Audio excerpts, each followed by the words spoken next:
জাহাঙ্গীরনগর বিশ্ববিদ্যালয়ে অনেক অনেক অনেক দিন পরে আবার একটা প্রোগ্রাম হয়েছে। জাহাঙ্গীরনগরকে বলা হয় সংস্কৃতির রাজধানী।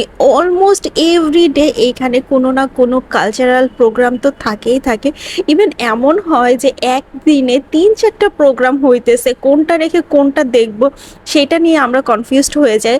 আর দেশের সার্বিক পরিস্থিতির জন্য ক্যাম্পাসে অনেক দিন যাবৎ কোনো প্রোগ্রাম হচ্ছিল না, এই কারণে এই প্রোগ্রামে মানুষজনের ভিড় তো একটু বেশিই ছিল। এতদিন পরে একটা প্রোগ্রাম হচ্ছে, সবাই অনেক এনজয় করছে। আমরাও সব ফ্রেন্ডরা মিলে বের হয়েছিলাম। আমরা ট্রান্সপোর্টে একটু ঘোরাঘুরি করার পরে বটতলায় চলে গেছিলাম, কারণ আমাদের সবারই অনেক ক্ষুধা লাগছিল। আর আমরা যখন সবাই একত্রিত হই তখন আজিজকে সবাই মিলে এত পচায়, ওরে না পচাইলে আসলে আমাদের আড্ডা পরিপূর্ণই হয় না।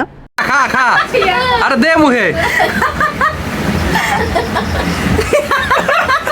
অনেকদিন পর হাসি মজায় আমাদের সময়টা অনেক ভালো কাটছে। আপনারাও সবাই হাসি খুশি থাকবেন, ভালো থাকবেন, অ্যান্ড কিপ লাভিং মি।